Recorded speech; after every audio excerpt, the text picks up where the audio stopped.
Hey guys, this showed up in the mail. So I guess what I'm going to do is unbox it, and then I'm going to compare it to the dual TEC block that I had on my processor before that you guys have already seen. Sorry I had to stop the camera. I needed to slice the tape that's holding it shut, so just go ahead. And I probably didn't get all of it. I don't think I did. Or did I? Turns out I didn't. There's a piece in the back that just was holding on there for dear life, so. Sexy box, as everybody always says. There's all the hardware. Oh, springs. I didn't actually expect them. That's kind of nice to know. Unless that's just Intel's. I'm going to be mounting on AMD, so I don't even know how that's going to work out. That doesn't look as bad as they had it in the pictures. Yeah, that looks way better than they had it for the pictures. That it looked like a three-prong hold instead of four. How does there it is? Tab. There be the water block. This is actually the first legitimate water block I've actually owned. I think I had the Thermaltake Big Water before this, and that was in 2008. It was never actually a legitimate water block. It's kind of cool.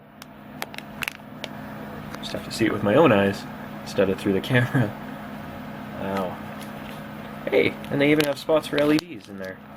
Those little holes. Look like very tiny LEDs, but LEDs nonetheless. And then some thermal paste. I'm not sure how good it is.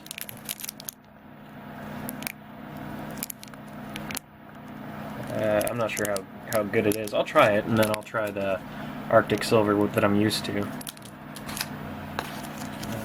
And some more plates. These look like back plates to the Intel processor. Oh. I'm not actually sure. Oh no, this looks like a universal back plate. I'm not sure if it'll work though. So, I guess I'm done with the box. Get rid of this phone. Back plates, water block, thermal paste, instructions, and mounting plate for pressing against the block, I think. Yeah, to actually secure it to the motherboard. 1 second, I'll be right back. This looks like a universal, it does look like a universal back plate with a rubber insulator so you don't actually cross wires and stuff, because the back of the motherboard is considerably solder on, and that just looks like a FM1, I think, a mounting system for the FM1 socket for AMD, as well as another type of Intel mounting system in the four corners there.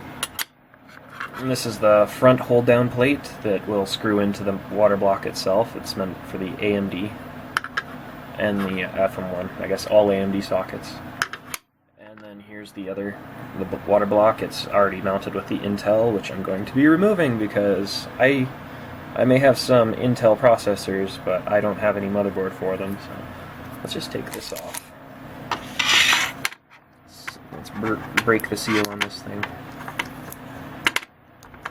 Might get a fingerprint or two on it. Trying not to. Trying very hard not to.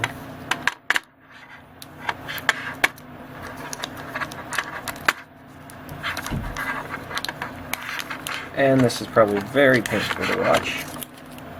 Let's just go over there. Okay. So there's a sexy view. You can pretty much see everything. That's my lamp, the multi-LED lamp. So yeah, it just reflects back.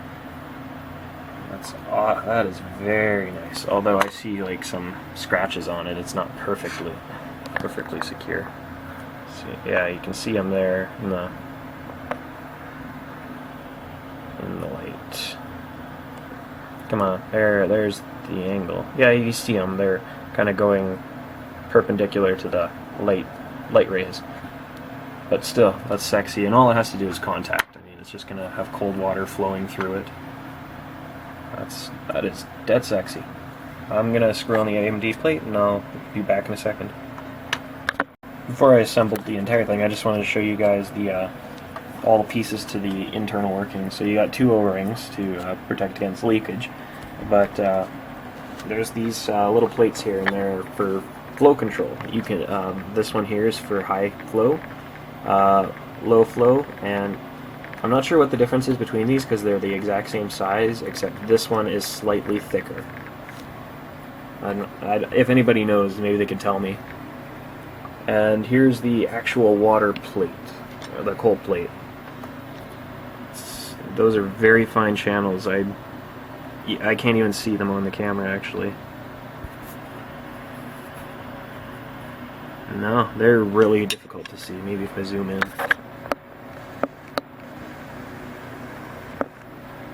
Come on, focus, focus, focus, focus. Nope. Nope, they're impossible to see.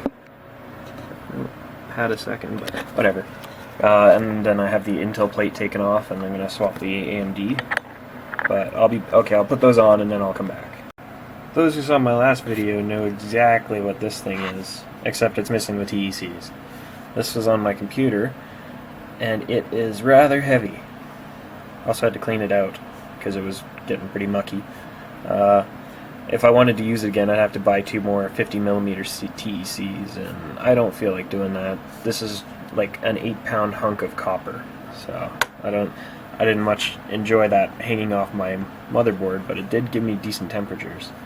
So here's the comparison between the two in size.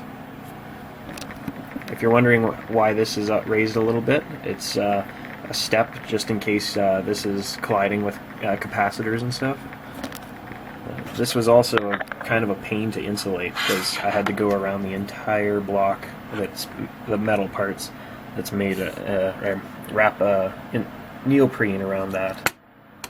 So that took a lot of time, and just routing wires and stuff through it wasn't too fun. So I'm looking forward to having this on my CPU. As it's smaller, it'll concentrate more of the cooling from my TECs, which are going to be changed into a chiller. I'll have more, or I'll show you a quick picture or video of the thing I made, but I haven't been able to test it yet on a computer. That's why I got this, just to bite the bullet and test it, hook it up. And I'm hoping that I never have to like have radiators in it, because my testing showed me that I may have been loading it with 200 watts by trying to chill like 2.5 liters of water. But no way to know for sure until I hook it up, so I'm looking forward to that. Maybe I'll get that done over this weekend. I also bought some white neoprene tubing, so to help finish the product. Oh my goodness, that thing is really heavy. The size is just ridiculous. That's nuts.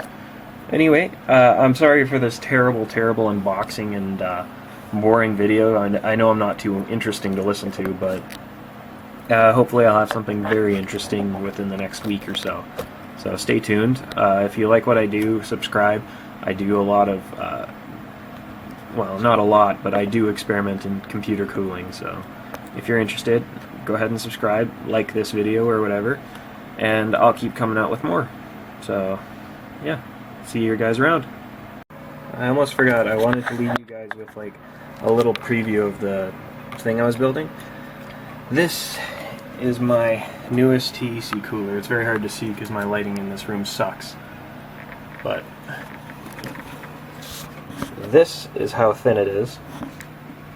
It is almost thinner than the width of the Waterblock. It's slightly wider than the Waterblock.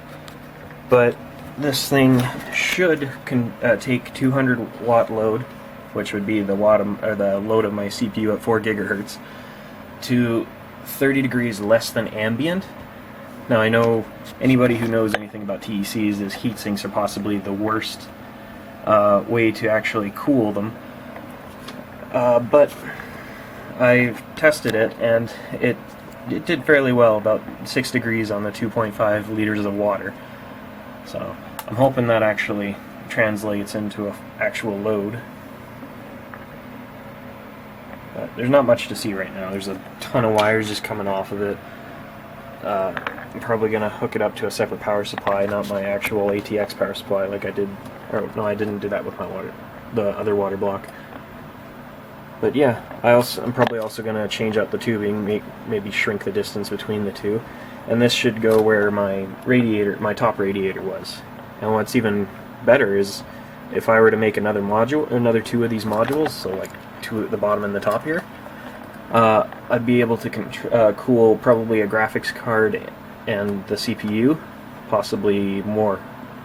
So the CPU and two graphics cards, I guess.